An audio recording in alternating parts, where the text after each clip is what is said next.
嘿，嘿，慢点，小心的骑呀！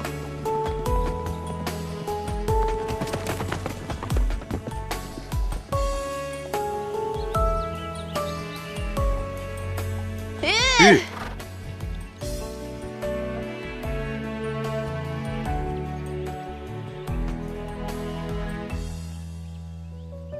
我自己可以。你头回骑这么久，我怕你腰疼，腿也麻。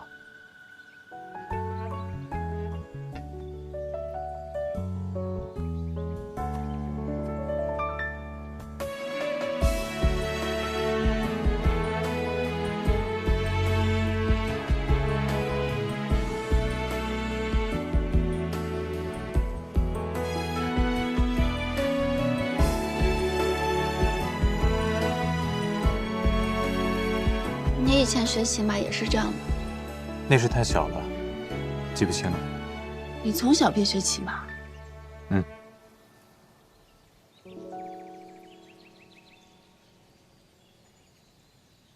你是想问，皇都中能供孩童骑马的人家非富即贵？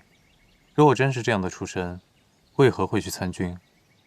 又为何会去你家当武先生？对不住啊。你都没问出口，抱歉做什么？况且认识这么久了，你也从没探问过我什么。其实从见你第一面我就好奇，只是觉得问起来太冒昧。要是现在问，又怕你会多想。对我这么客气，看来你我之间还是生疏了。不是，我是觉得要是有朝一日你想同我说，你自己会告诉我的。我年幼丧母，父亲再去，从小被我伯父一手教养大。是他教我骑马，教我读书。后来我去参军，也是为了报他的恩情。其实我还有很多话想跟你说，希望有朝一日，我可以原原本本都讲给你听。但现在我们就这样，骑骑马，吹吹风，好吗？好。这天色也不早了，咱们早点回去吧。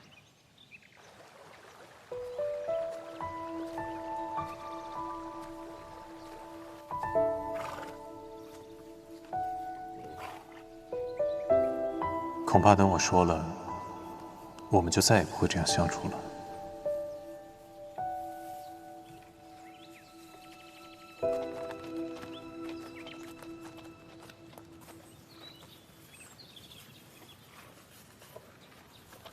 哎呦，燕先生回来了。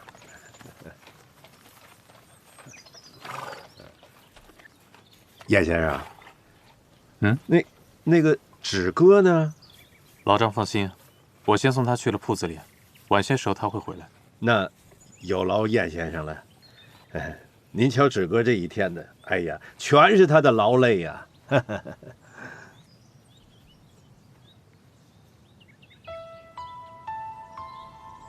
老张之前一直跟着花公吗？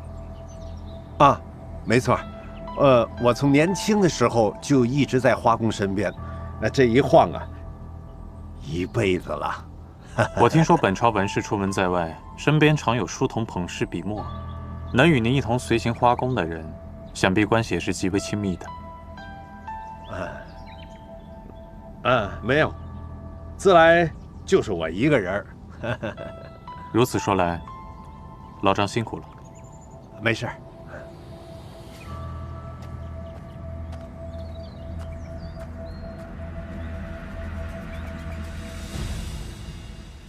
钟叔啊，哎，纸哥，你不必忙活这些叶子他们会扫掉的。啊，没事儿，我活动活动身体。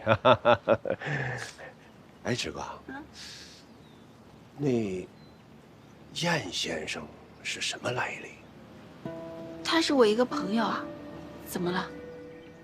哦，昨天呢，他跟我这儿打听老太爷的事儿来着。纸哥，这人心隔肚皮，不能不防啊。哎，你放心，他是什么样的人，我心里有数。哦，那行，那可能我多心了。那志哥，你忙去吧。那我走了。哎。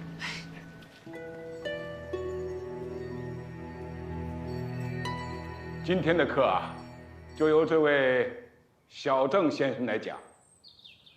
往后呢，凡是逢单的日子，都由他来替我给大家讲开蒙课。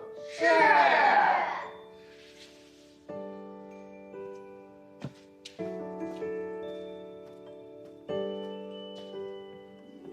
小郑先生好。我还以为是什么厉害先生呢，这回放下。刚才忘了说，开蒙课上不许嬉笑闲话，不许乱摸乱动，不许分心跑神。这堂课我们来讲千字文。天地玄黄，宇宙洪荒，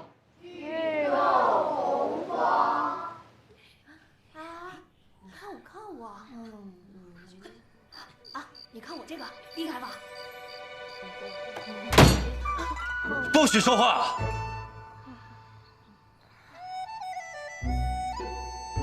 今日放课前，我想同你们介绍一下我自己。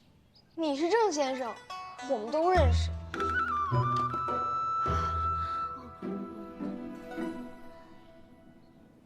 在来花家之前，我不是郑先生。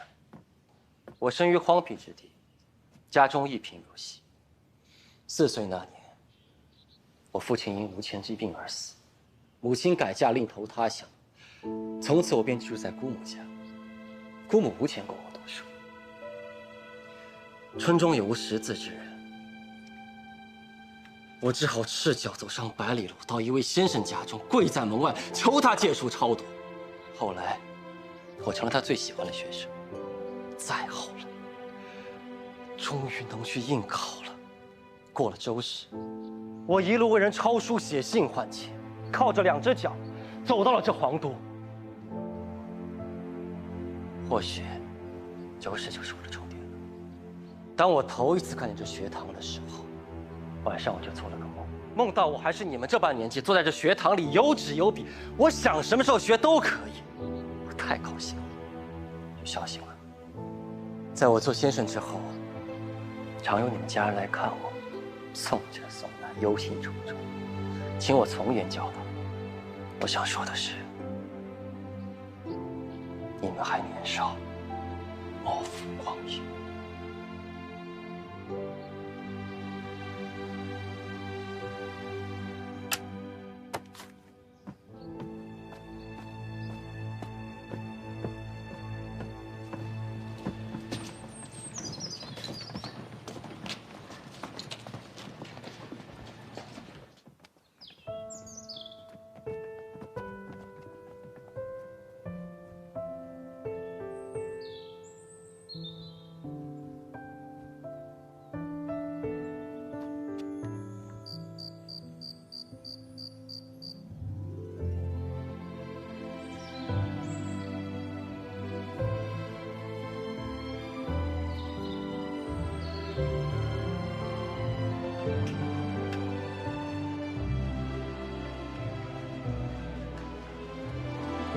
你说奇不奇怪？这前几日我悄悄地去学堂看了一眼，这几个皮猴子啊，竟然昂首挺胸地跟着先生们念呢。你说，莫非这郑先生会下咒？看来我该多给郑先生赠些束修了。对对对，由他和穆先生教着，何愁孩子们不上进呢？昨日啊，李哥回来同我说，今日放课要来铺子里帮忙，着实吓了我一跳。这要换成往日，早就问我要几个小钱儿，上街上疯跑去了。大哥带你们吃点心。好，吃点音乐。怎么了？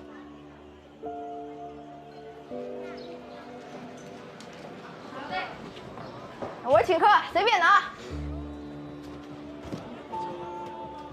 这个挺不错的啊，超级酥的这个吗？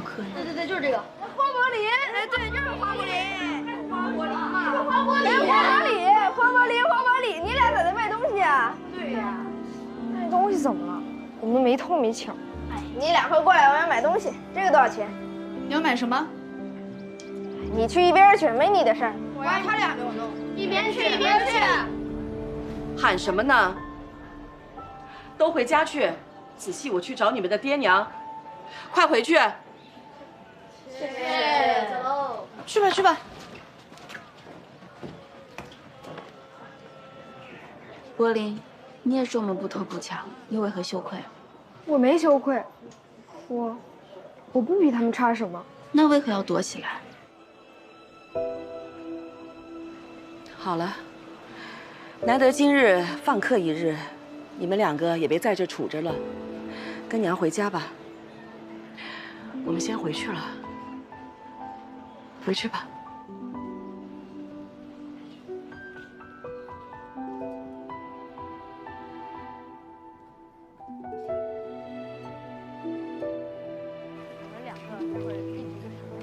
回去想吃什么好吃的，娘让他们做。哎，来了，哎，走。小货郎，哟，花家的小醉人你不卖货了？怎么被我们学堂逐出去，就只能在大街上乱跑？你们让开，少看不起人。我们如今有吃有穿，有地方读书。我们先生比你们私塾里的好多了。说得对，我们走，别理他们。走。哎，别瞎掉大牙了！你家是开铺子卖吃食的，一个铜板从人家嘴里扣钱，你姐姐都成黄伯礼的馅饼了。叔叔，家小货郎，不许再唱了！不许再唱！这怎么办？卖人有一行。柏林，别打了！别打了！我都说了，不错嘛，可以吧？哎，点心其实还不错啊，打动我们了，我带你们来看的呀。没有？对，搞什么？二婶怎么回来了？芷儿，这钱是挣不完的。咱家虽说不如之前过得富足，但也不缺衣少穿的。你一个女孩子家，整日奔波，又抛头露面，总也不是个办法。等忙过这一阵子，铺子稳定下来，大可把它交给外面的掌柜和账房们打理。二婶可是听到了什么风言风语？刚刚在回去的路上，你的弟弟们同人打了起来，并且流了一斤。怎么回事？也不是什么大事，就是一群不知事的孩子们，说咱们家是末流商贾，又说你如何如何。柏林气不过，就跟他们打了起来。芷儿，我想着，孩子们读书明事理，是为了日后能求个好出身。若是为了这么一点钱，反倒把自己堕到商贾百工的境地里去，岂不是本末倒置？柏林他们也这么想吗？他们年纪还小，自然是不懂这些。但你想想，若他们觉得商贾高贵，刚刚为何要躲着之前的那些朋友们？听到几句话就发火，同人打起来呢？那二婶呢？二婶也觉得我丢人，觉得花家做生意丢人吗？话不能这么说。之前饥寒交加，莫说是做买卖，就是沿路托钵乞食，那都做的。可如今已经不同了。可是祖父他们还在北地啊。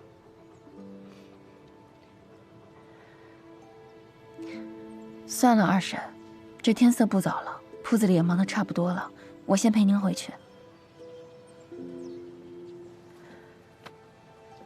走吧。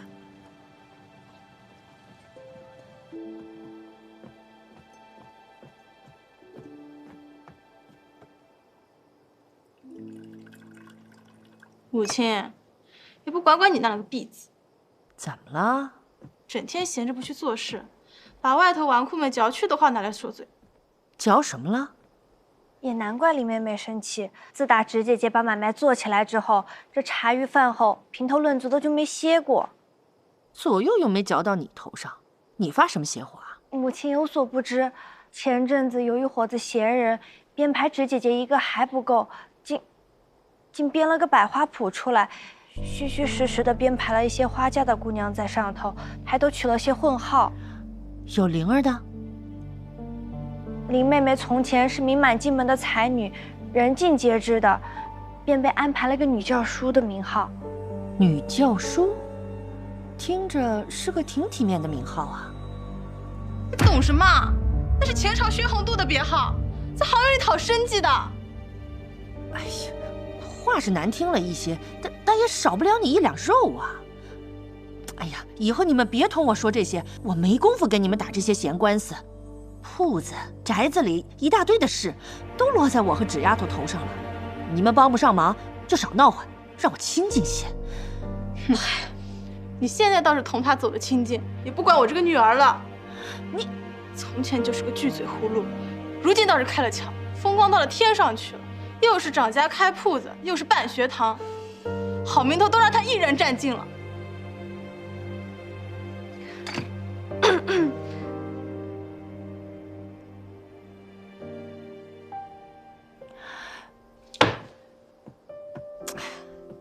哎呀，林妹妹，哎，纸丫头，别管他了。我跟你说啊，这2天我焦头烂额的，嘴巴里都长燎泡了，水都喝不下去。咱们赶紧去看账吧。哎，怎么不找念秋帮忙？我正要同你说他的事。来，走。哎呀，走吧。纸丫头，这就是你教出来的人，这就是他拢出来的账。昨日我忙得连觉都没睡。我也知道你铺子里事情多，我想着找他来帮个忙，结果3催4请不说了。好了，今日拖拖拉拉终于过来了，就在我眼皮子底下算错了好几笔账。这么不省心的东西，早该撵出去了。咱家不养吃闲饭的人呢。还有，他可怜，你也想栽培他，可是他的心眼真的比石头还要硬，教也教不会，打也打不会。要是硬塞在账房里面，也是个不顶事的棒槌。还有如今咱家的铺子多忙啊，来来回回多少细枝末节要理呀，千头万绪的进账出账，还有咱家的吃喝穿用各种明细，便是算的眼睛都瞎了，都算不过来。难不成我为了教这个蠢东西，我要先气死我自己吗？啊！总之这个人我不要了，你领回去，该怎么着就怎么着吧。哎呀，气死我了！先起来吧。这回怎么算错了？越怕越错，越错越怕。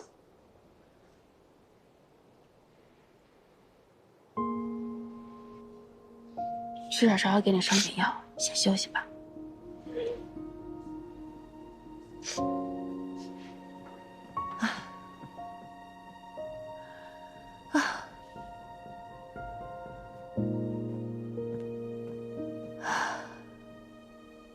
夫人，您这一算就是一宿，那个念秋又是个不中用的，再这样硬撑下去，身子垮了，可如何了得？那又有什么办法？这生意越好，要管的事就越来越多。你看，这每天桌子上堆得像山一样高，一笔一笔的对，一笔一笔的算，生怕错了一星半点。哎呀，我脑门疼得突突跳。夫人，要我说，不行你就还把这些账丢给大姑娘算了。哎呦，我都忙不过来了，便去丢给芷儿，她能变出3头6臂来啊？可是天大的事也没您的身子要紧啊。我在想啊，我好歹以前也是个掌家娘子，我怎么现在就糊涂了，单打独斗起来了？英珠，你给我去一趟夏家的布庄，去找夏明，你跟他说，让他来见我。这夏明是什么人？是我娘家家生的奴才，从小跟着我学管账的。在我出嫁的时候，我还举荐了他当2掌柜呢。听说他如今还混得有头有脸的，我自己忙不过来，我得找个信得过的人过来帮我呀，对不对？不然我自己都累死了。我这就去。哎，颜珠啊，你先避开这里的人，先不要让大姑娘和老夫人看见，免得他们多心啊。我明白，你放心吧。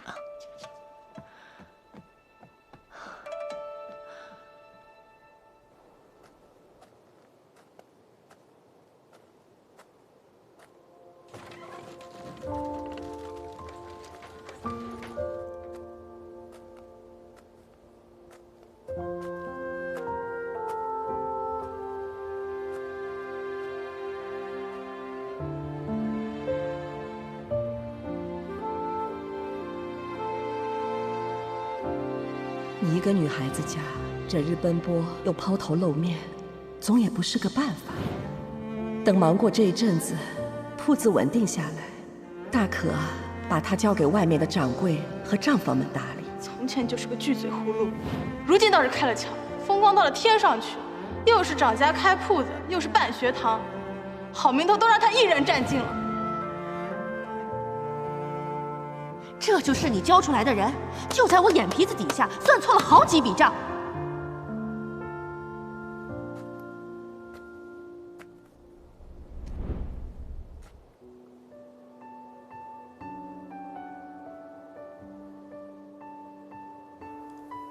这么晚了，马都睡了，也没课可上，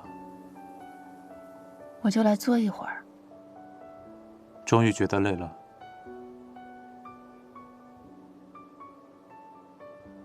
今天天气不错，星星都比平日里多些。你有多久没看过星星了？我都忘记这回事了。本来以为可以更自由、更痛快，但是忙忙碌碌到如今，连抬头看天的闲暇都没有了。上次这么无所事事，还是祖父没有出事的时候。你只是忘了，以后我会提醒你。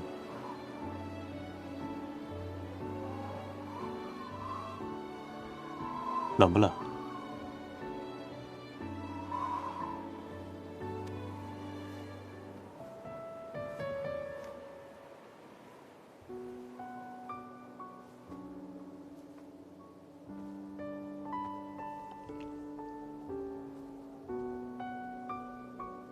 今天可是遇到烦心事了。也不是什么难事，就是让人心烦。说说看。我能靠一会儿吗？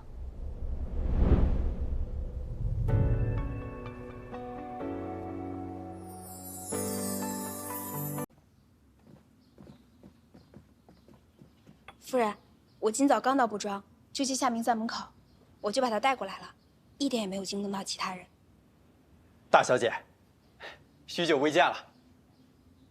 我且问你，除了布庄的事，让你额外兼顾2本账，你做得来吗？如今布庄那边运银多少，我这边照样开给你。做得来，做得来，全听大小姐的吩咐。行，我教你的那几下子，但愿你还没忘光。不敢忘，我这哪敢忘啊！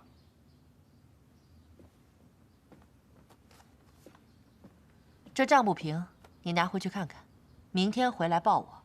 魏时初那会儿来吧，趁那会儿他们都歇晌，免得人多眼杂。哎，等等，大小姐还有什么吩咐吗？父亲和母亲，他们都还好吗？都好，只是惦记着你，每次看见我，总是想起你来，这时而唉声叹气呢。哼，光想有什么用啊？回城的这些日子，也不打发个人来瞧瞧我。哎呀，姑奶奶，这谁不知道你的性子，说一不二的。他们2老哪敢呀？也罢，反正如今我也忙得不可开交，索性待我们再发达些，来个衣锦还乡，扫他们的脸去。行，那大小姐，我先去忙了。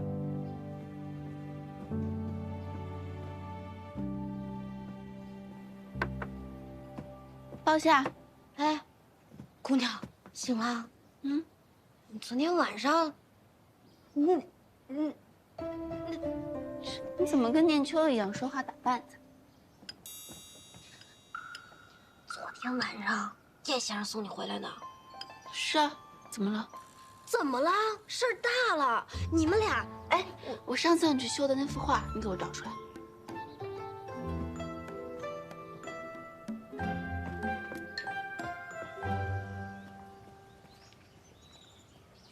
林妹妹，哎，留步。做什么？有件事情想找你帮个忙。这学堂里啊，如今只有2位男先生，却有3位女选手，所以啊，我想请你留下来，帮忙做一个女先生。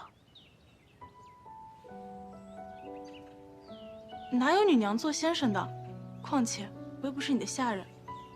你从小学问好，7、8岁便能写诗，丹青也画得精巧。这些事情啊，我是一窍也不通。前些日子我拜访了京中儒生，有一些还没有你有学问呢。你哪里比男子差？抱下。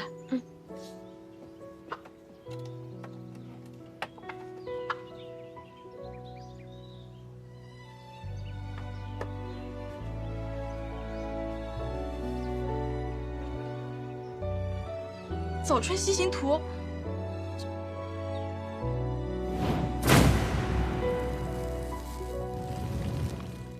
我请荣喜斋的师傅修的，他的手艺顶好，只是花了些功夫，修了小半年才好，没有赶上你的生辰礼。林妹妹，你有才气又有学问，这满皇都没有几个人能比得过你，这个重任只有你能帮忙，你就答应了吧。林姐姐，你就答应嘛，帮帮这姐姐。来，林姑娘，我帮你送回房里。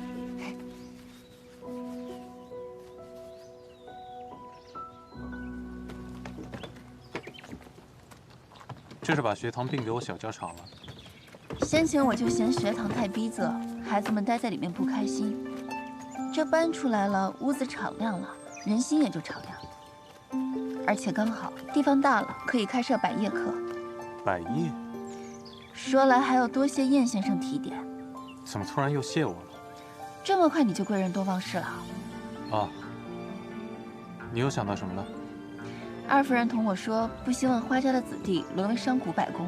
柏林伯里在学堂里还能昂首挺胸，可是走出了学堂，却根本抬不起头来。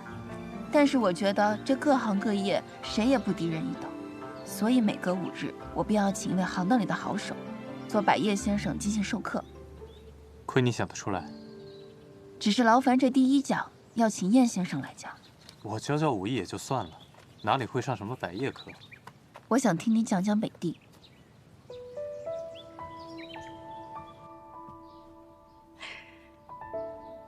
老夫人，你说这好好的学堂为什么不教正经的史书，而是教什么百叶课呀？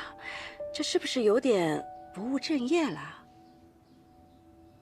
不知道这纸丫头又要弄什么戏法呢？莫要想太多，先看看再说，眼见为实。大姑娘盛请，燕某却之不恭。今日就由我来给大家当一回百叶先生。好，好。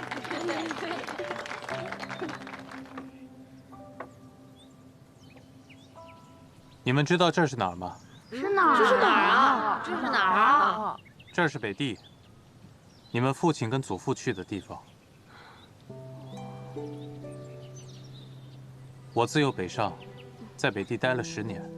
今天就跟大家讲一讲在北地的见闻。离开皇都，光凭2条腿，要走上4个月，才能翻过昆山。4个月。接着再走500里，才能到达边城。北地寒冷，即便是3、4月份，到处也是白茫茫的一片。燕先生，那祖父他们吃什么穿什么呀？在北地啊，大雪封山之前，无论老少，都要入山打猎。女人呢，就在家磨麦子，做干粮，把猎物剥皮制衣，把肉熏成肉脯。哦。其实呢，北地也并不全是苦寒。就说冬天啊，可以入山猎鹿，鹿都会躲在一个雪坑里，这个时候设伏，十有九中。赶上天气好了，还可以去敲冰抓鱼。敲冰抓鱼？到了暮春时节，天气开始变暖了。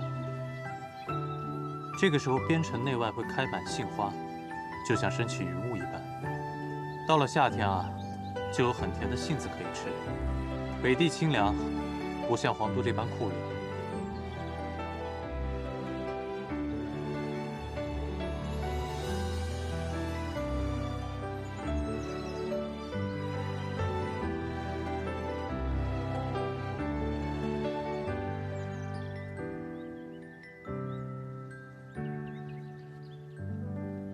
叶先生讲的真不错，像是见过世面的人，真有本事呢。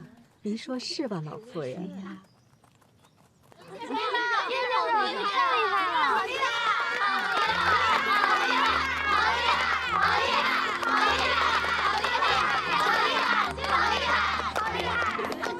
还有一件事要同你们说，从明日起，不用再练扎马步了。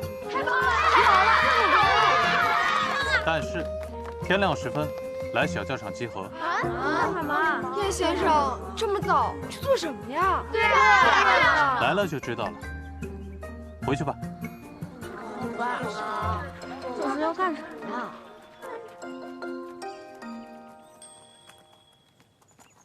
这头一堂百叶课上完了，东家可还满意？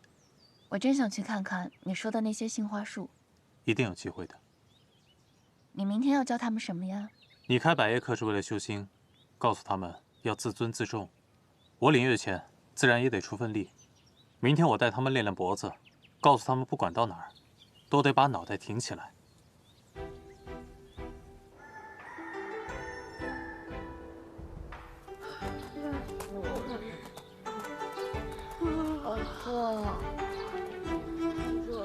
李哥，李哥，哎呦，这么早都没睡醒，怎么就训练了？早上凉，把这衣服披上啊。去吧。从今日起，每日卯时3刻集合，围城慢跑1圈，强身健体。晨跑？敢懈怠的，再多跑1圈。前几日你们郑先生不是教了千字文吗？边跑边背吧。背千字文。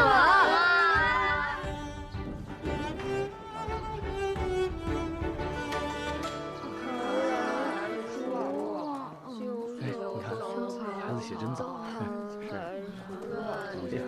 学的太有。你看这孩子呢，啊，还没睡醒呢。是。抬头挺胸，大点声。怎么，觉得丢脸了？如今不在官宦门庭，做了商贾，连头都抬不起来了。天地玄黄，宇宙洪荒。叶先生，下一句我忘了。下一句是日月盈仄，辰宿列张。朵儿乖，一会儿我带你跑最前面，好不好？妹妹这么小，都能不愧于人前，你们难道连她也不如吗？背。天地玄黄，宇宙。真是不错。大点声。日月盈仄，辰宿列张。再大点儿。寒来暑往，秋收冬藏。好，我们开始跑。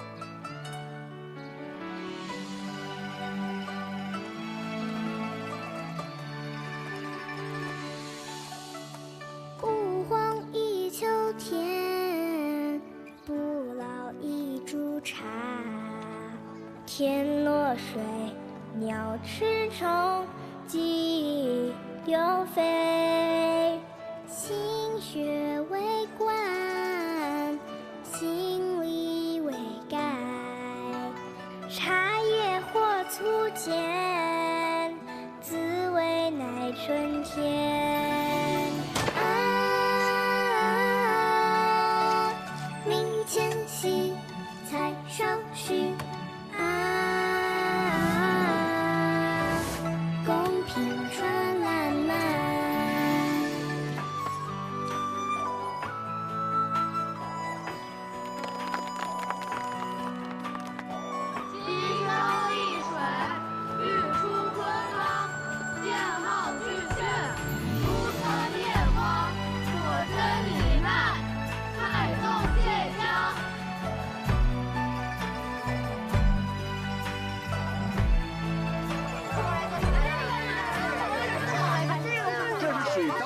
一出甜，不老一株茶。天落水，鸟吃虫，鸡流飞。心血为官，心力为肝。茶叶或粗贱，滋味乃春天。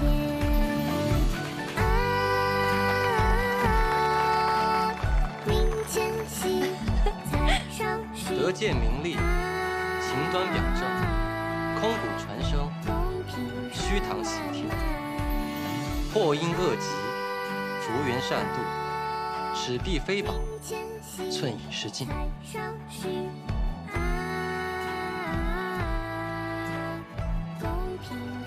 若不是办了这个学堂，还见不着你一面呢。我听说你们回城了，就想来看看。哎，柏林、柏里，快来见过你们二姑母。哦，问二姑母安。柏林、柏里都长这么大了，真好。来，这是你们孙安表兄，也在你们学堂读书，以后啊还劳烦你们多照顾他些啊。两位弟弟好。姑母放心，孙安哥哥，走，我带你去看看学堂。好，走。哥哥，你来的可真巧，今日是灵儿姐姐头一天讲课呢。是吗？对，头一天呢。三嫂，我真不知道该怎么感谢你们才好。哎，这几年家里拮据，实在拿不出来钱来请先生。我也不想看着随安耽搁在家里。哎呀，你放心便是。如今学堂里倒有一半的学生是外来的，都是慕名来的。芷儿从来也不收什么钱，随安小子尽管在这儿读书，不会有人说闲话的。虽然不在身边，但是他能有书读，能过得快乐，我就放心了。哎呀，嫂子，我该回去了。过几天得了机会，我再去拜见母亲。还劳烦嫂子帮我问候母亲。那你快回去吧，若有什么困难，一定要派人来告诉我啊。没事，没事啊。走了。嗯。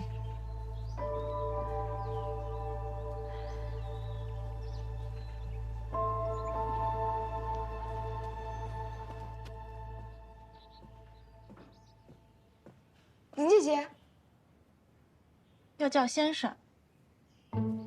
芷姐就从不摆架子。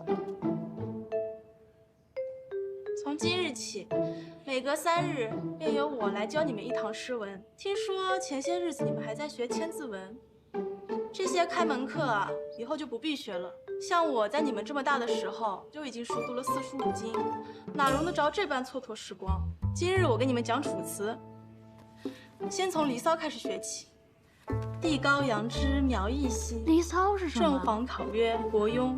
我也不知道。社稷真于孟邹兮，惟庚寅午以降。从来没读过。吵什么？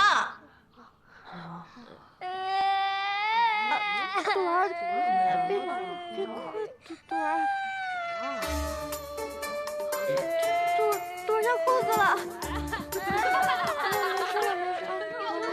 柏林，柏林，你们那位灵儿姐姐平日里也这般凶吗？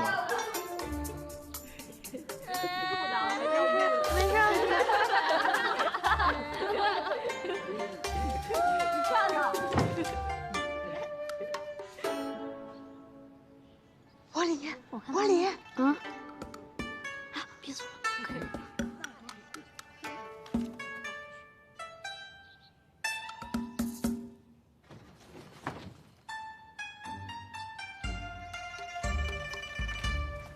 你站住！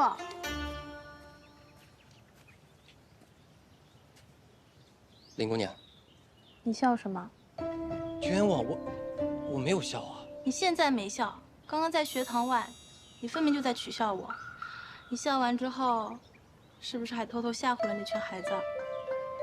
你自诩君子，教训人的时候一套一套的，怎么这会子连自己做了什么都不好意思承认了呢？那群小孩子很会闹腾，我不吓唬他们一下，你镇不住的。下回姑娘教课，我不会再越俎代庖了。那你受我一声谢，总不会也不好意思吧？一点小事，不足道也，姑娘不必客气。那可不行，日后我要麻烦你的事儿还多着呢。啊什么啊？你以后别在门外偷偷摸摸的了，不如多教教我怎么把他们教好吧。你还愣着干嘛呢？走啊！一寸光阴一寸金，我还得多学学。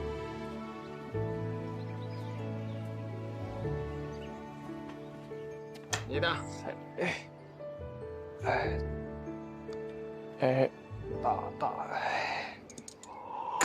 没意思，不玩了。要不咱把那个弹琵琶的叫来乐一乐？耳朵都听出茧子了。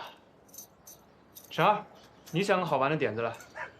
别问他了，你瞅他那张脸，他最近走霉运，被个小痴子气得半死不活的，哪有心思玩？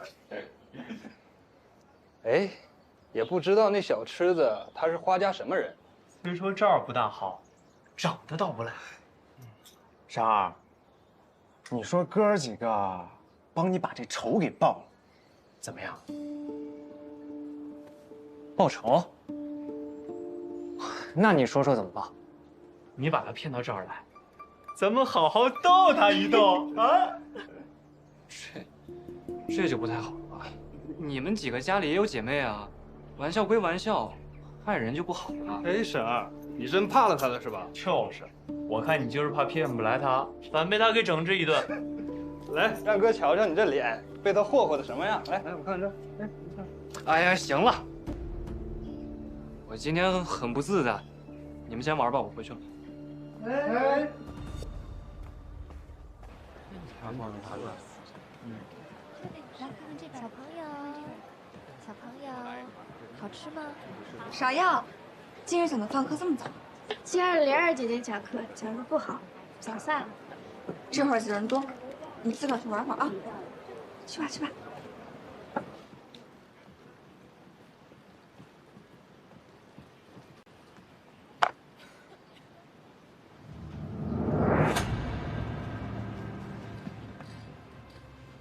哎呀，你怎么还在这儿啊？是啊，婶儿病得快不行了。谁是婶儿啊？沈二就是被你用针扎的那个沈家二郎呀。那个傻子，他怎么了？他被你扎了针，脸上长满了红疮，这几日高烧不退，整个人都快烧死了。他要是真死了，便是你害的，连着铺子也一起封了。怎么会那么严重呢？我会学医，你们带我去。走吧，走，快点！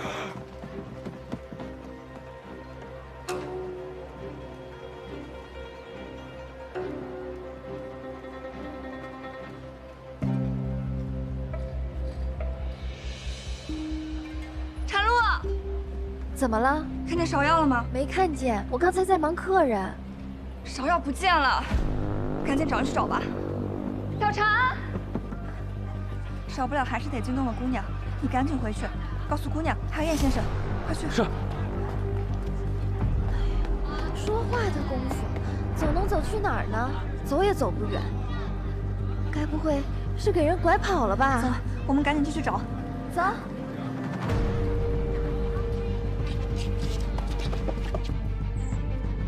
马上就到了。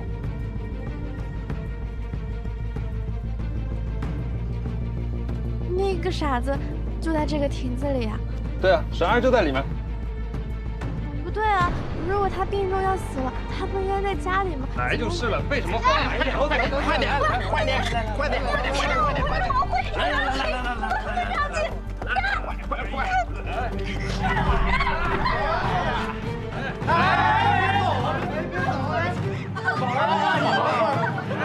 住手！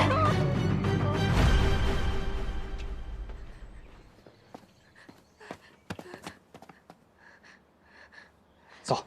哎，干嘛呀？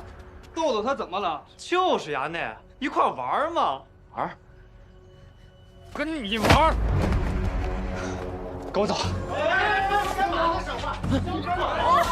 我今天非要拉他一块玩了，还没人敢不给我这个脸呢。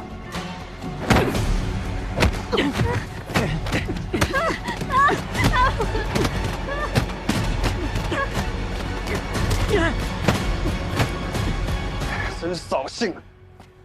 呸！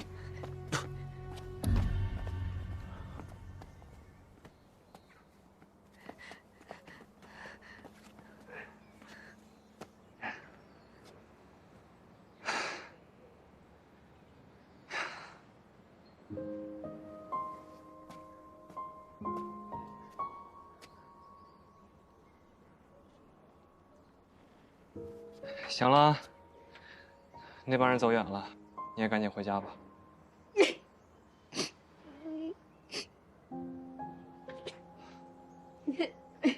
喂，哎，你上回那个针呢？你不挺厉害吗？就会扎我啊？没带，就是今天没带。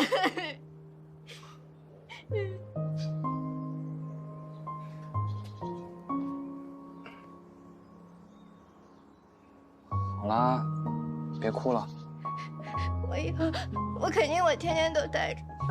啊，可不能再忘带了啊！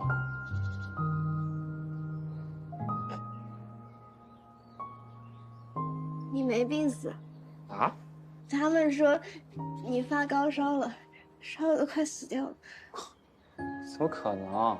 哎，我沈二郎是什么？什么体？说呢，那药只会让人长红疹子，不可能发烧的。红疹子？什么意思？我脸上长红疹子是你给我下的药？好啊，你亏我今天还救你了，你竟然给我下药！你这脸上都是伤，身上肯定也是吧？我回去给你开药。没有。芍药，芍药，你在哪儿呀？芍药，芍药，芍药，在这儿呢。那个，青春姐姐，芍药，芍药，芍药。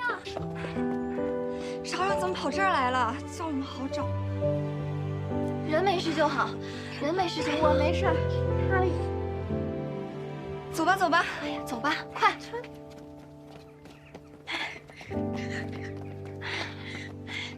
让人们找半天了，找你半天。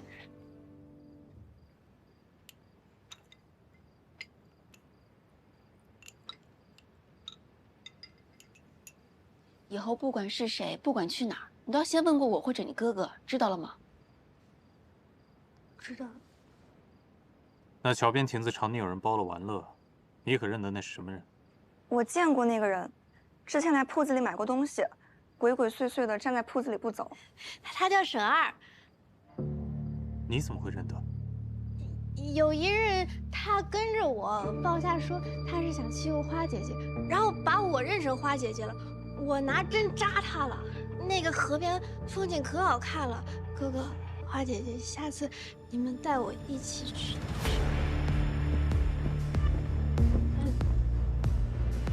很生气。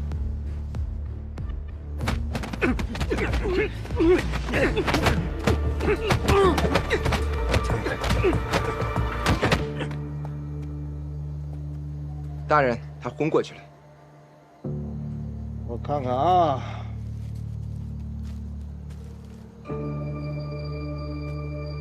还有个姓沈的。行了，这个私事自己会处理。走。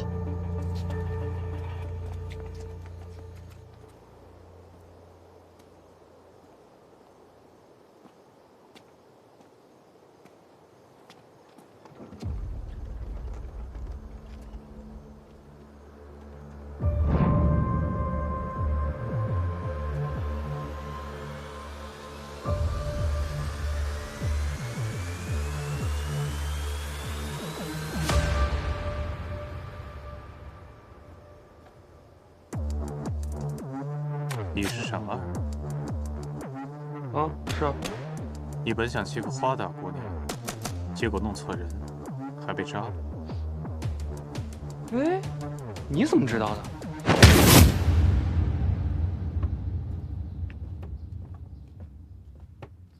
在捣药。花姐姐，你说什么是好人，什么是坏人？怎么突然这么问？那个沈二傻得很，他想欺负人，结果连我这样的人都能欺负他，还过来救我，还因为我跟他朋友打了架，身上都是伤，为什么呀？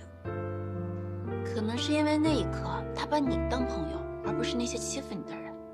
哦，原来如此，朋友。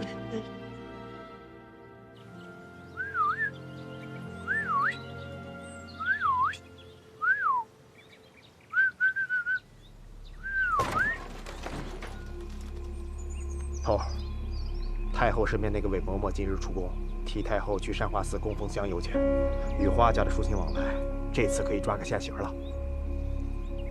头，跟不跟？跟。你亲自去拿，拿到以后直接给我。好。那头，要是真有什么，那花家怎么办？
把芷儿叫来。是。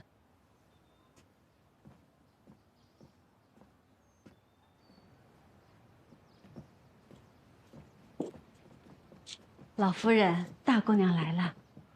祖母，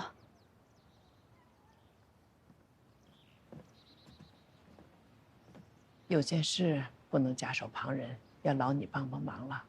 祖母尽管吩咐便是。我这眼睛花了，抄不得字，这匣子里这些信，劳你帮我誊抄一遍，好不好？抄信？你若是有空，就帮我抄一抄。实在繁忙，便罢了，也不是什么大事儿。我这几日便抄好送来。那我先走了。老夫人，您这是40年来寺里的匣子第一次空了，怕是有人知道了我们的往来。那这样说，我的这些信恐怕也难保，所以叫芷儿来帮我誊抄一遍留着，也是个念想。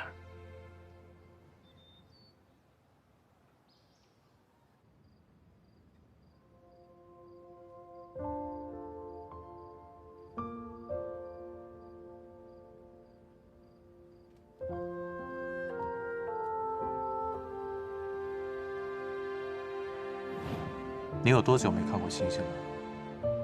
我都忘记这回事了。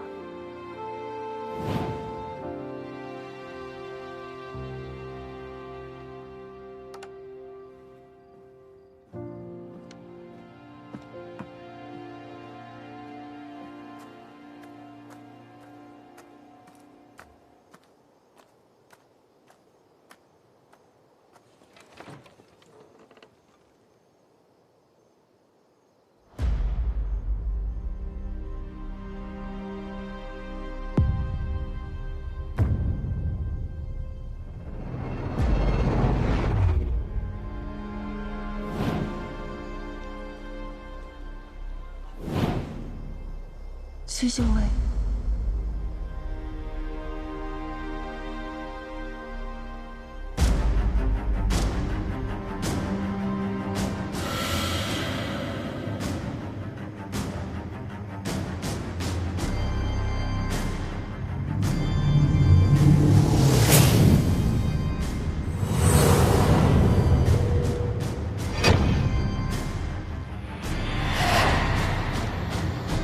苏嬷嬷没带回京来，华老夫人会明白的。信心断了，官家若问起，只能拿华家的旧姓抵偿。先回去吧。好。有人。是华芷。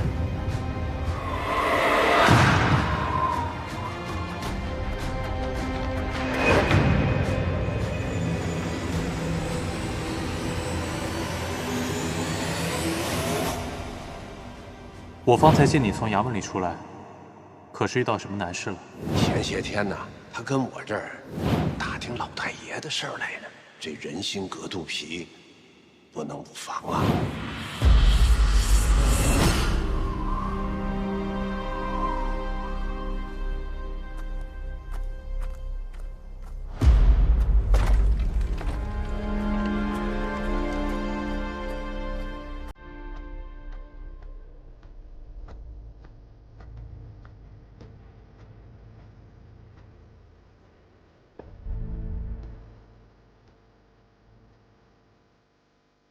还没睡啊？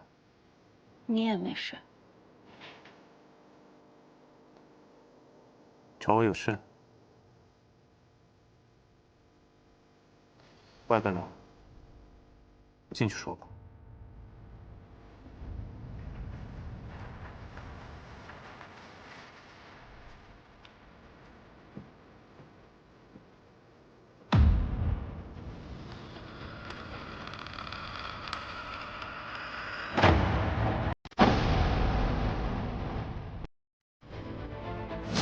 你不该跟我进来。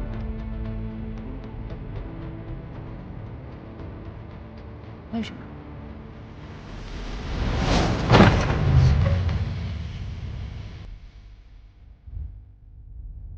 你不知道齐秀司都是杀了不眨眼的吗？你是吗？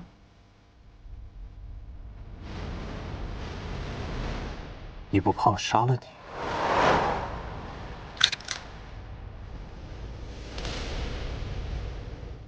你要杀了我吗？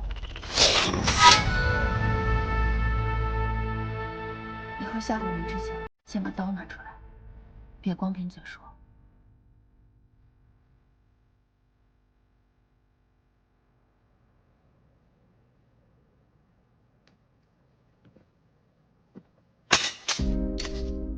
想问什么，我都可以告诉你。你能告诉我什么？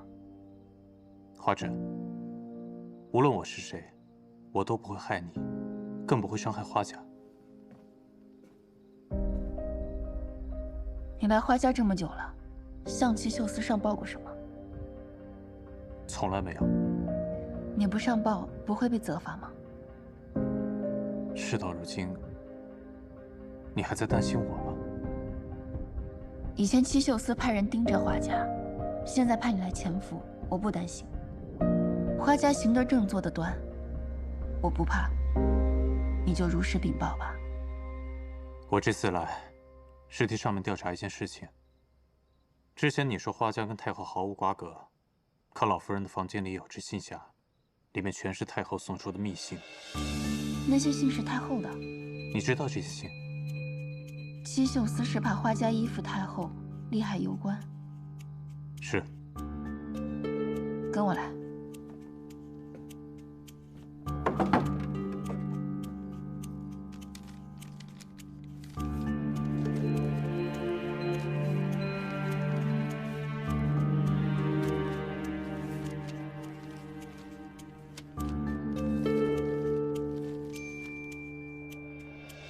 怎么会？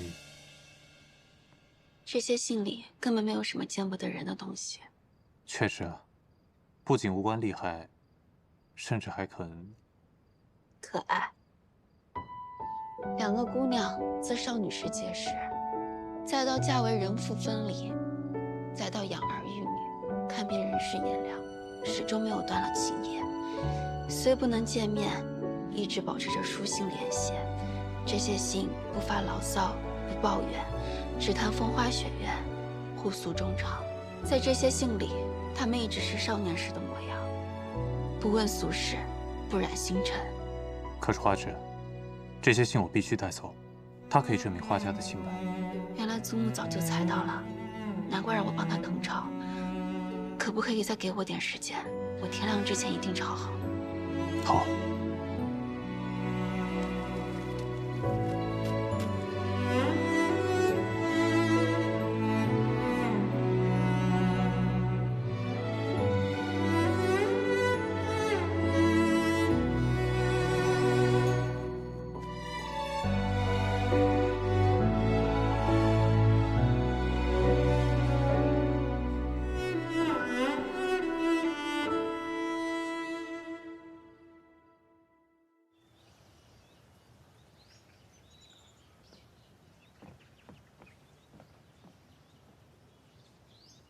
等我回来。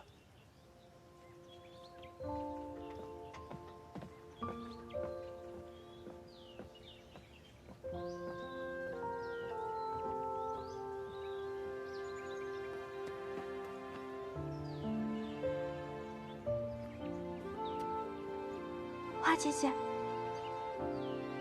看什么呢？花姐姐，你刚刚在那儿跟我以前一样。你以前总发呆吗？没事嘛，就发呆。芍药，你说你哥哥是个什么样的人？我哥哥，他很忙，事儿很多，话也很少。我哥哥很奇怪的，他对你不一样。哪里不一样？他喜欢跟你说话。我今天知道了你哥哥一件很吓人的事情，但是我竟然一点都不怕他。为什么要怕呢？哥哥是好人。我去给朋友送药了，回来说。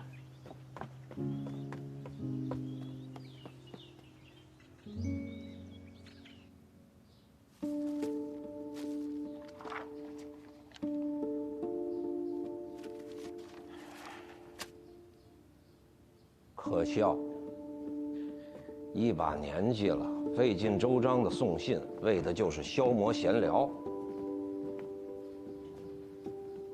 太后与花老夫人是年少时期结下的情谊，可能人老了，就会怀念当初吧。有什么用？还不是一样走不出宫闱，脱不开身份。除了自欺欺人的聊以自慰，我看不出有任何意义。能有所慰藉，也许就是意义呢。燕西，你是杀伐果断的男儿，不可以像太后一样多愁善感。我不太懂他们之间的情谊，贸然猜测罢了。听说你为了查太后的事，一直待在花家，费心了。黄伯父，我去花家，并非完全为了您的吩咐。当年灵王府那场大火，花家有人亲眼目睹过，我去花家是为了查找线索。燕西，你对伯父一直都是这般诚实。当年灵王府那场大火，花家有人亲眼目睹过，我去花家是为了查找线索。燕西，你对伯父一直都是这般诚实。我跟黄伯父没什么不能说的。哎，去忙吧。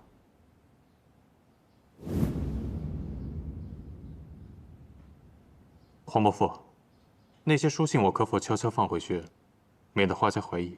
好，常青。是。原样奉还，一张都没少。你是怎么做到的？既然这些信无关利害，那么除了太后跟老夫人，它对别人来说没有任何价值。我请示了一下就拿回来了。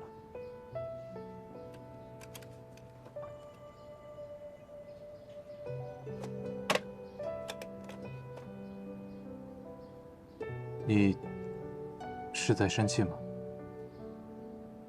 上一次你同我生气，是知道我是芍药哥哥那次。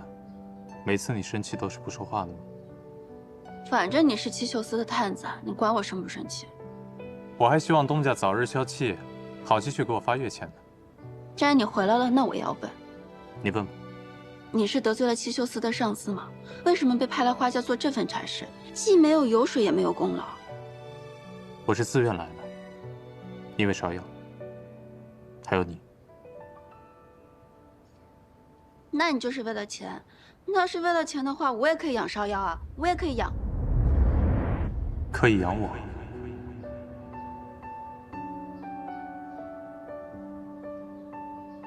花枝，我不是为了钱，可我必须留在七秀司。那你是为了什么？有什么不能说的理由？因为我消灭的那个人对我恩情深重，也是待我最亲的人。那这件事情结束以后，你是要走吗？还是可以继续留下？你想让我继续留下来吗？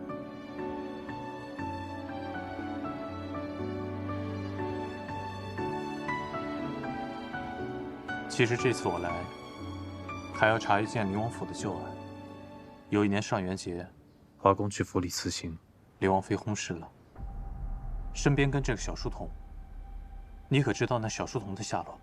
祖父身边从来都没有什么小书童啊。那时你还小，不记得也是正常的。跟在祖父身边的一直是我。是你。那一年是我跟着祖父去的灵王府辞行，正巧碰上府里大火。竟然是你！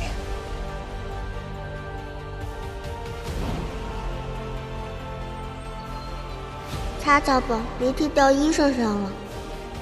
我是跟着花御史来的，御史奉旨要离京，我也要走了。怎么了？前晚有个嬷嬷去过王妃那儿，然后把你领了出来。你可记得她长什么样子？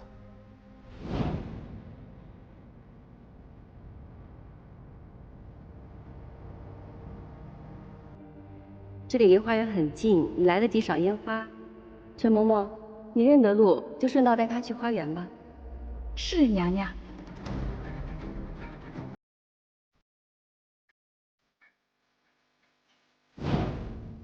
那晚是见了一个嬷嬷，但是太多年了，我不太记得她的样子了。她的模样也没有什么特别的。我若是想起什么，我一定告诉你。你若是要离开，也一定要提前同我说。你还信任我吗？还想让我继续留下？那护院的事情，孩子们的课怎么办？可我是七秀司的人，你们不怕我？没有什么好怕的。要是监视花家的是别人，还不一定有你强。我去把信还给祖母。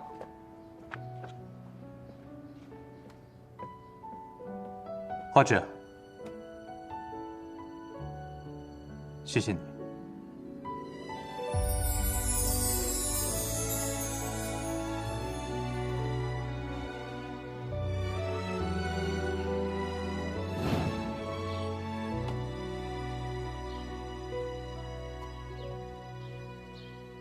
你胆敢骗我！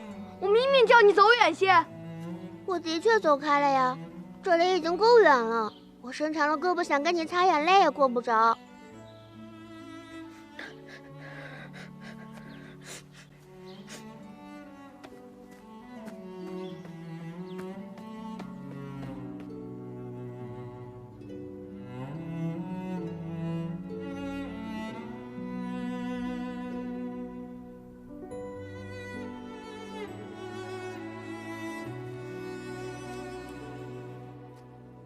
我想来看看他，可我不敢。小哥哥不要紧，我陪你一起过去。你不怕吗？我胆子很大的。使劲！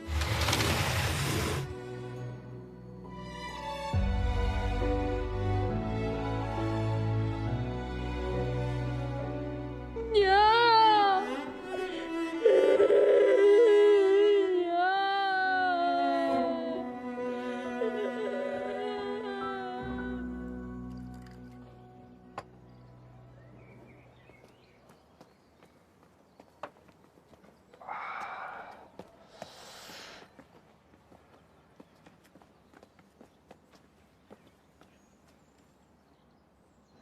你们几个干嘛？不是说了一拍两散吗？好兄弟哪有隔夜仇嘛？就是啊，打架的时候不说是好兄弟。杨内这话说的，平日里也就咱们几个厮混在一处，除了我们，也没人陪你玩了，不是？是啊。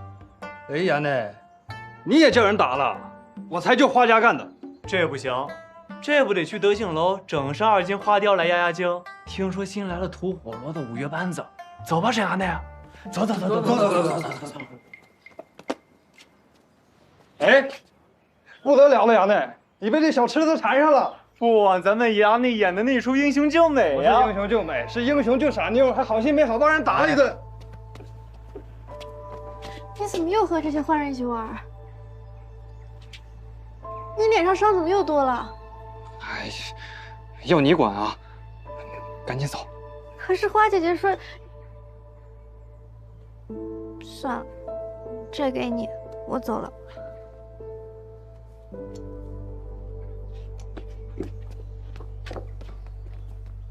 衙内还送你桃呢，把你当猴吧。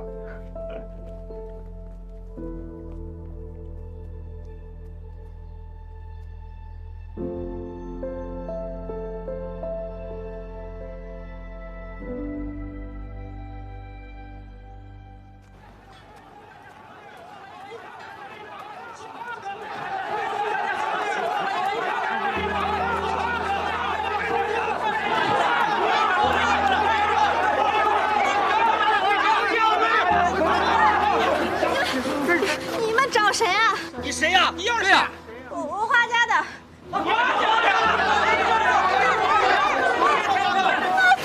花家的！好好说，杀人！你们怎么受伤了？这火烧的吧？对，你看看，我们要见花大小姐，让她给我滚出来！对，滚出来！出来！说话怎么那么难听？我不帮你们了。你不能走！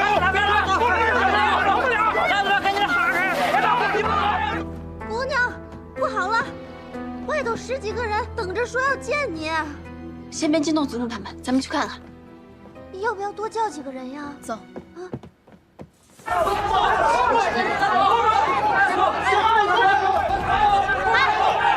放开他！放开他！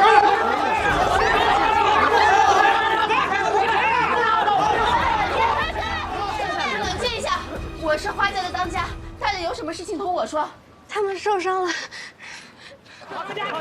你既是当家人，就把欠他的血汗钱都吐出来。对，花家从不拖欠工钱，请问大家是何时何地做了什么工？别替他狡辩，黑心肠的就是想赖账。闭嘴！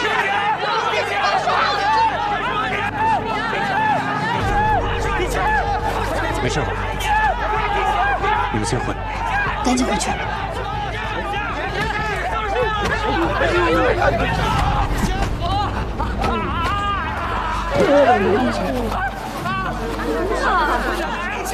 还打人！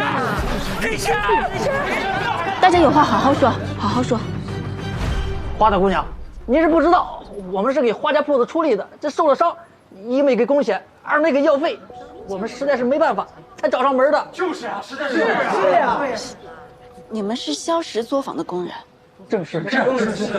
花家向来是当日工钱当日结算，怎么会拖到今日？我先向你们赔个不是。花季向来以诚信为本，绝不会自毁口碑，请大家相信我，给我一点时间，我今日一定查出个原委，给大家一个交代。要钱？那今日我们就信花姑娘一回。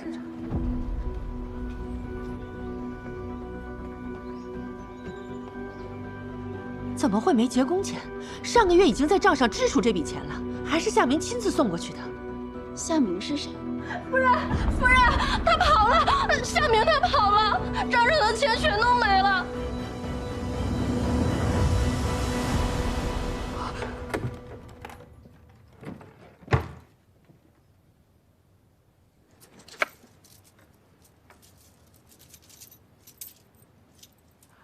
好不容易，每天起早贪黑的去卖吃食，才攒了这么一点钱。我的不育还在北地受着苦呢。这么一下子便全交出去了。三婶，事情既然已经出了，咱们先想想办法吧。我知道，是我犯了大错。我想着多个人多一份助力，没想到我招来了豺狼了。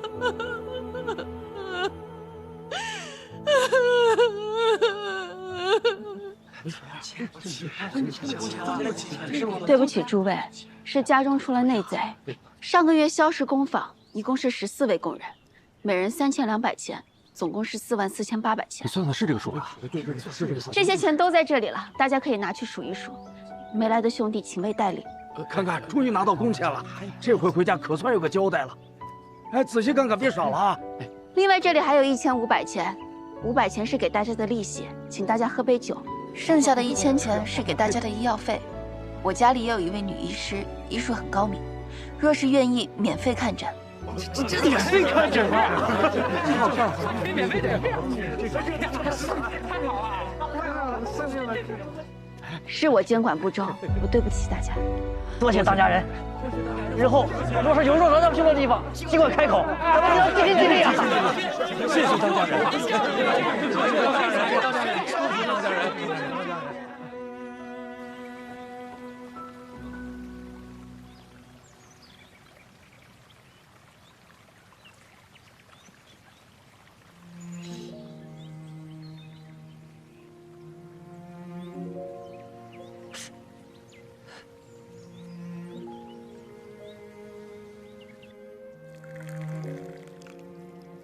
买硝石矿做什么？我本来租了一个工坊制硝，想等天气热了以后制馅冰做冰镇果子。但我这几日实在是太忙了，没顾得上，就出了这样的事。硝石易燃，作坊里千万要小心。我会叫迎春他们多叮嘱些的。但这些工人其实也累，你看这大热天的，身上跟结了霜一样。这个我亲眼看到。在那漆黑的砖瓦上结着一层白霜，又是娘娘的元虎不散，在显灵啊！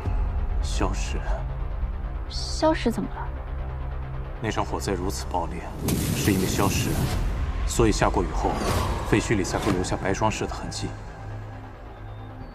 你去哪儿？回来我同你解释。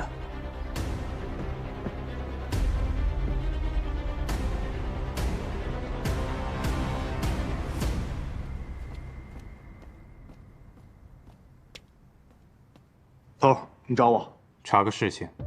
灵王府下面有许多庄子，我记得其中一家擅制花灯，而且山上盛产硝石。每年王府的烟花爆竹及花灯，都是他们进贡的。我这就去办。这10几年来，在灵王府做过工的嬷嬷，翻来覆去的查烂，我却没想到，上元节会出现在府里的不光王府的奴婢。还有庄子上送礼的人，又没钱交租，今年的租子要交不上的话，爹别中了，把欠老娘的账给还了，带着你家孩子老婆该滚哪滚哪去。好的，太太，我一定交，我一定交。哎，陈家嬷嬷，你是？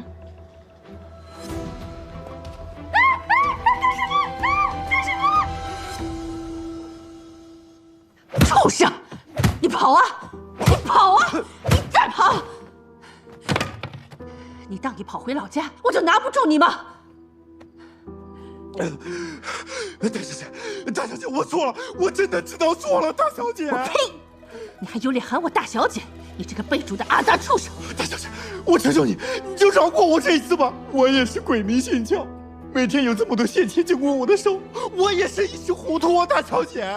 拿着花家的钱去逛窑子，短短1个月就砸了几百贯，那可是我伯姨的赎命钱呢。你和你那个相好，若不把我的钱吐出来，明儿一早我就把你们送去见官，顺便把你们的丑事写成大字贴进祠堂里。你便是死了，也没脸进祖坟。大小姐，我错了，就给我拖出去打！打完以后押去流水街找那个婆娘要钱。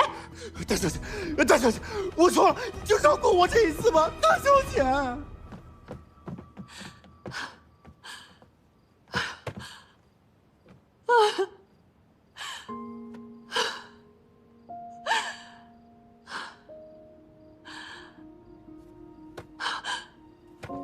夫人，你要去哪儿啊？这已经4更天了，你快睡会儿吧。我哪睡得着啊？还有一屁股的账没理清楚呢。我不理清楚的话，我哪知道夏明那畜生吞了老娘多少钱呢？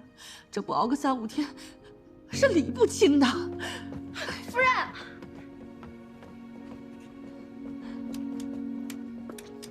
这么晚了，怎么会有人啊？你在这干什么？我，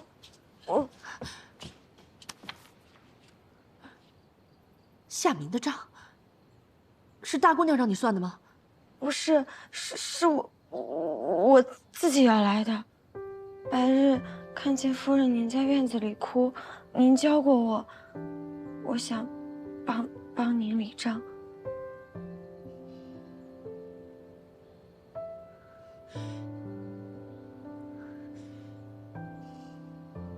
忙活了半宿，就算了这几个呀！你这手啊，真的比鸡爪子还要笨。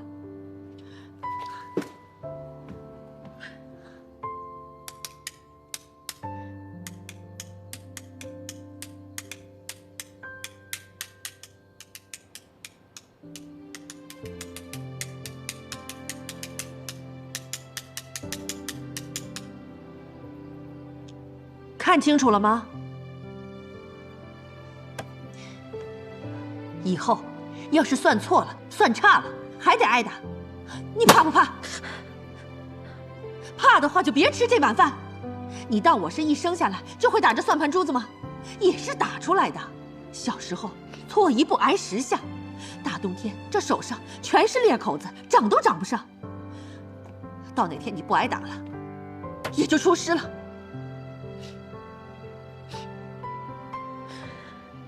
还不快坐下来，陪我算账！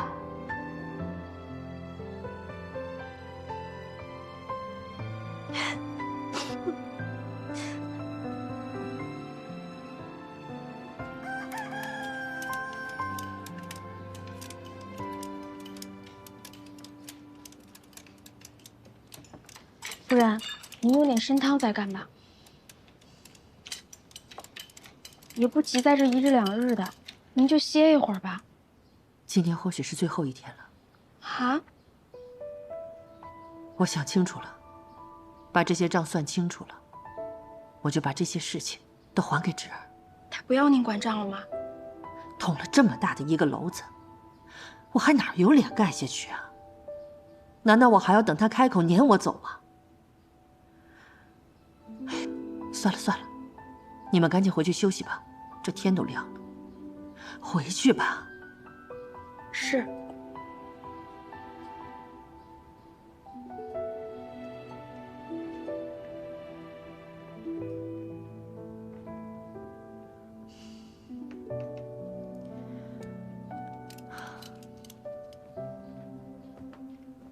三婶，你一宿没睡啊？啊，我熬惯了，没关系的。念秋丫头也陪我熬了一宿，刚刚才回去睡呢。侄儿，对不起，都怪我，当初鬼迷了心窍。早知今日，我就不管这铺子了。如果都交给你的话，根本就不会出这么大的篓子。这交给谁也不能保证不出错呀。你是生意人出身，肯定比我更清楚。这做生意最容易的就是亏钱，这人心隔着肚皮，看错人也是难免的。你不怪我。那日那句话你说对了，这多一个人多一份助力，以后啊，咱们家的生意只会越做越大。光靠你和我肯定是不行的，就算你不招人，我也会招几个人。只是要劳烦三夫人做这个管账的将军，带着大家冲锋陷阵。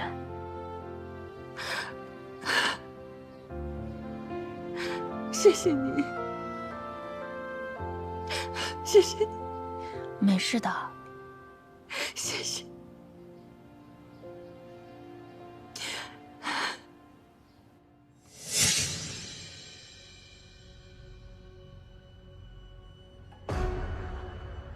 你们都是什么人呢？抓我这老婆子做什么呀？老太婆，这儿是齐秀司，你知道吧？这儿来的人多，能出去的可没几个。嬷嬷，你之前住在陈家庄，靠卖硝石跟做花灯为生，后来发了笔横财，举家迁去了外地，做了个地主婆。我就是个乡下婆子，我什么也不知道。我就不跟你废话了。嬷嬷，你就一个独子，名叫陈大瑞，是不是？我问一句，你答一句。若是你想不起来，我就把令郎抓来，把他的肉一刀一刀的剐下来，兴许你就想起来了。我说，我什么都说。承天9年上元节，灵王府兰苑那场火到底是怎么烧起来的？你给我原原本本说个明白。我都是被逼的，我都是被逼的。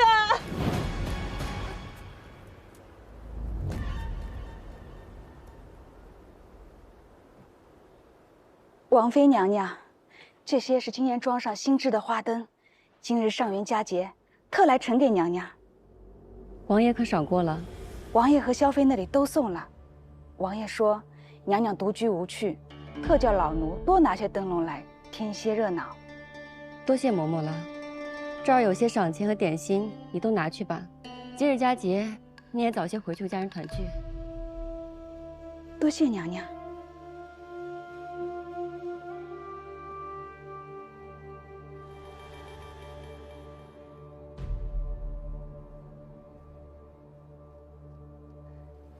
来，小郎君，你这是要去何处啊？这是哪儿啊？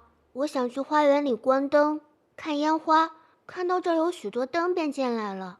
这里好像不是花园。没关系，这里离花园很近，你来得及赏烟花。陈嬷嬷，你认得路，就顺道带她去花园吧。是娘娘。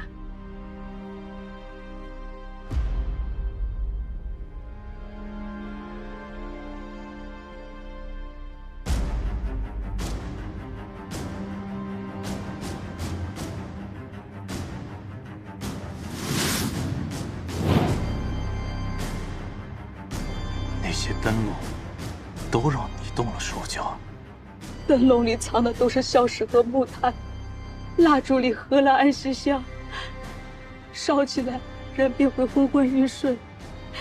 待蜡烛烧到引线上，便会炸开来，炸到哪里便会烧到哪里。王妃，里面火太大了，不能进去。王妃，刘姐姐，不能进啊！王妃，王妃，你不能去啊！王妃，不能进啊！刘姐姐，后面的快点水！刘姐姐，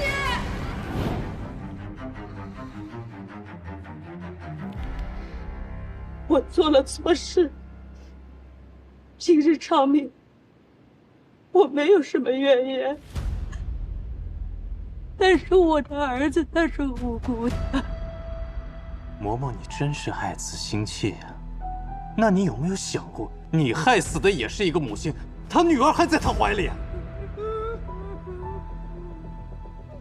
你跟先王妃无怨无仇，谁让你做的？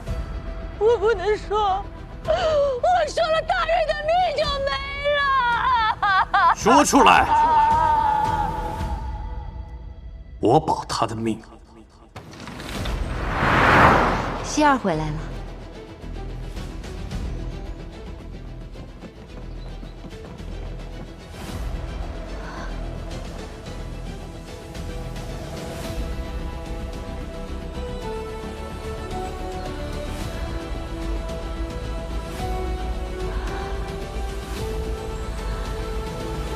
走吧。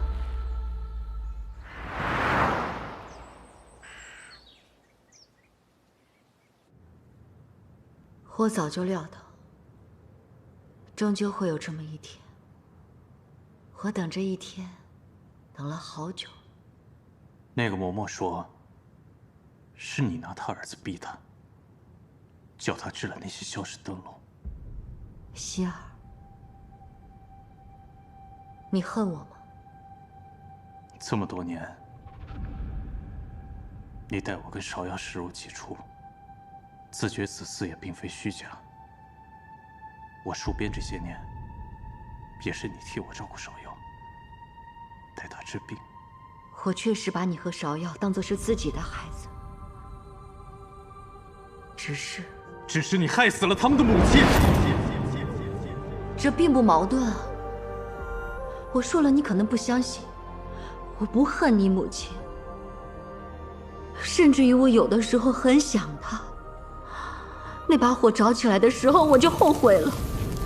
我冲进火里想要去救她，可是火实在是太大。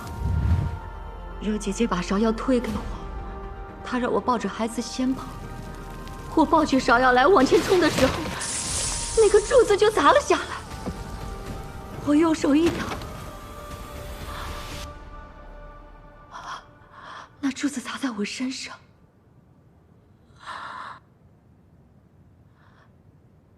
我想起姐姐对我的好，自我入府以来，只要我喜欢的东西，她都给我了，待我像亲姐妹一样。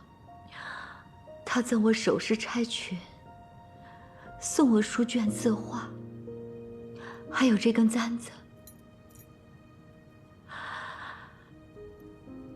也是她送我的。我一直戴在身上，舍不得摘下来。可惜，我跟他嫁了同一个人，他是明媒正娶，而我呢，一顶小轿，悄悄抬进了侧门，只因为我的父亲想要攀附王爷。那个时候，人人都说王爷可能会当太子。隔年，官家就登基当了皇帝，真是一笔倒了霉的亏本买卖。而我却真心地爱上了王爷。可即便如此，柔姐姐一点都没有怪我。他对我一如既往，他本不该死。像他这样的人，本应该一世平安，长寿白头。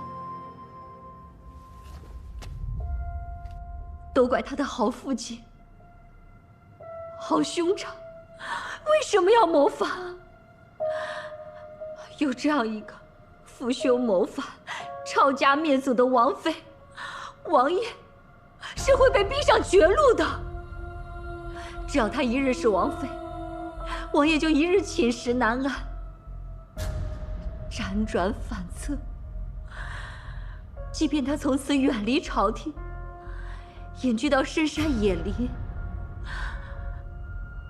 官家也不会放过他的。王爷本就心软，他不会休了柔姐姐，更不会杀了她。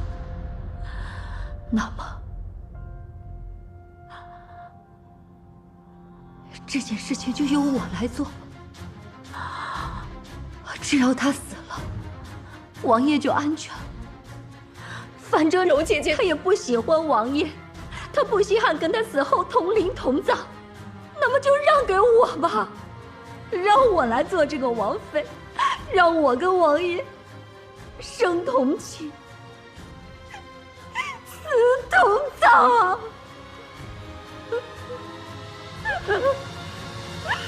对不起，柔姐姐，对不起你和芍药，此生我也负了王爷，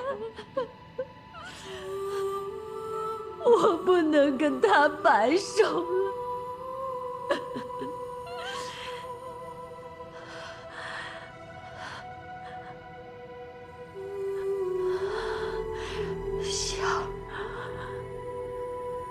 你杀了我吧！你救了芍药一命，我还你一命，但这辈子别想踏出这半步。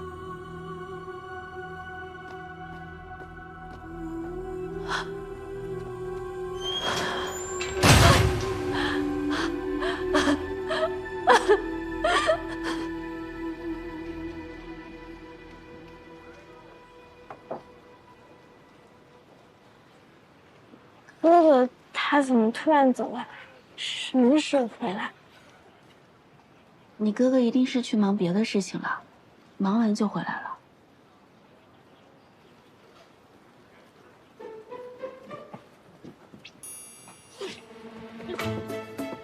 刚才路过的时候好像看见那个小吃子了。你躲什么？他不想见到我，上次还让我走。你眼花了吧？我怎么没看见？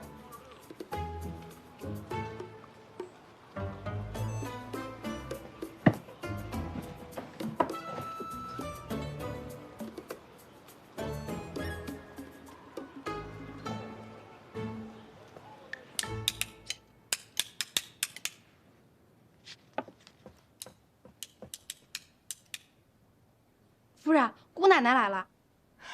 贤儿又来了，走，咱们去迎一迎她。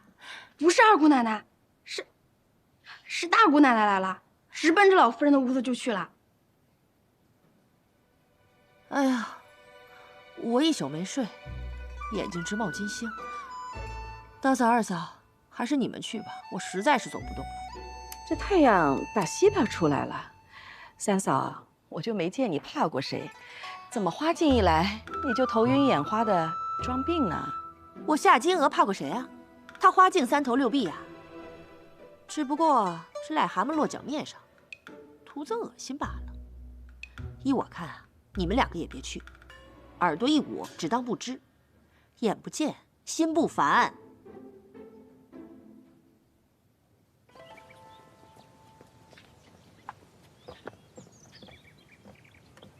母亲，瞧瞧我给你带什么好东西了。来便来了，何必破费？母亲，这点子钱还是花得起的。这茶呀，您尝尝，是程祖托人特意从建州带来，孝敬您的。他孝敬我的。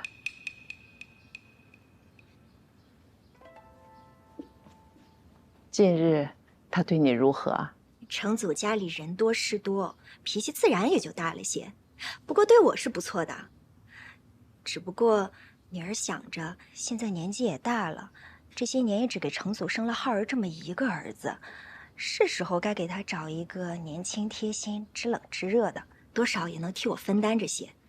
说不定程祖一高兴，脾气也就好了呢。他们家小妾还少吗？说到底也都不是自己人，哪能同我一条心呀？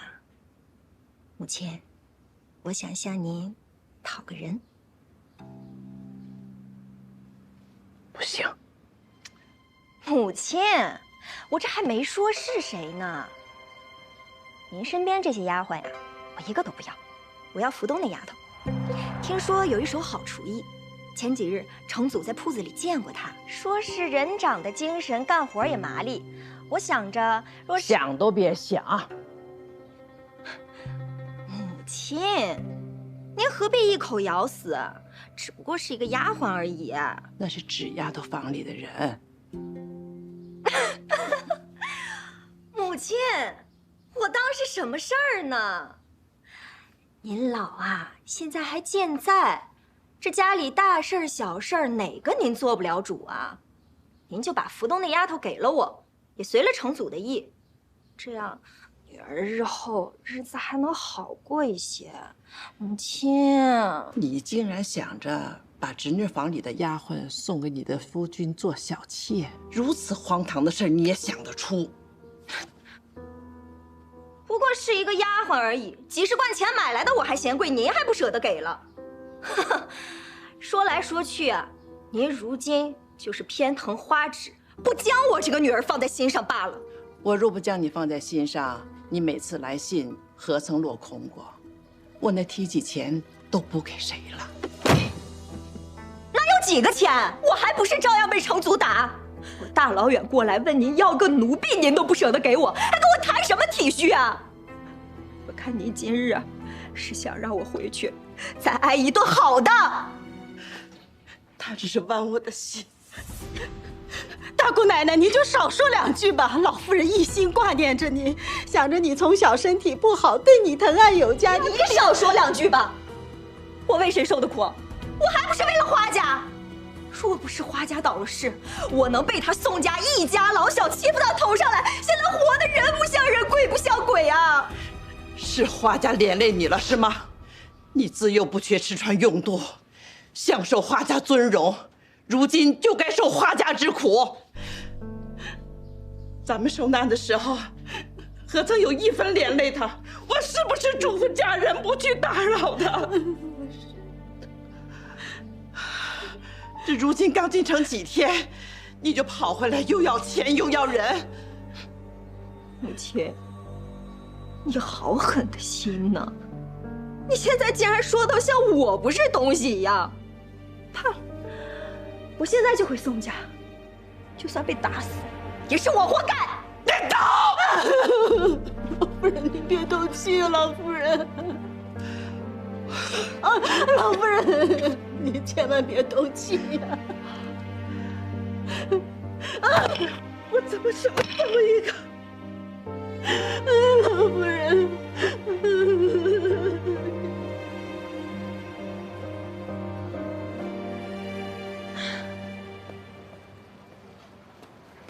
哎，大姑奶奶怎么来了？姑母。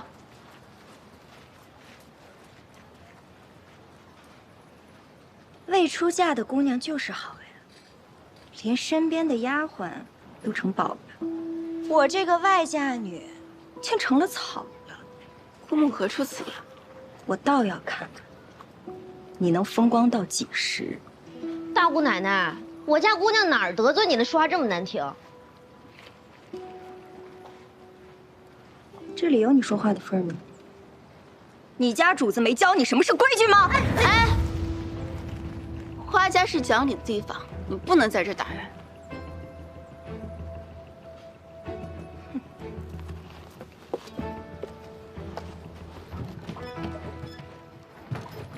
什么玩意儿？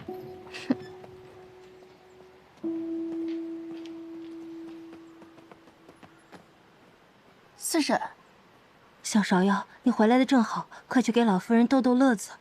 大姑奶奶回来一趟，老夫人饭也不吃了。哎，我这就去，我也去看看。哎，侄儿你就别去了，说起来，今儿这事儿还与你有关呢。我？哎呀，老夫人，老夫人从前那样疼大姑奶奶，在家时候还好好的，怎么去了宋家就像变了个人似的？可是自打咱们花家出了事儿，就变成现在这样。自小被我当眼珠子似的疼着护着，本就比别人娇宠。宋家门第不高，可她偏要嫁，我就想陪着山一样的嫁妆，便是看在花家的官位上，也不敢给她起手。大姑子应该也有她的难处吧？我猜想，是不是因为咱们家的事儿，她受了连累，在那宋家那些妯娌啊、姨娘面前抬不起头来，才会想了这么一个法子呢？可她这也是自讨苦吃啊！即便傅东真嫁了去，那宋晨祖只会对她更另眼相待了。太末，哎，呀，芍药回来了。太末，我给你带了新出炉的糖炒栗子，还热乎的。哎，别烫着你！我给你剥。别烫着啊！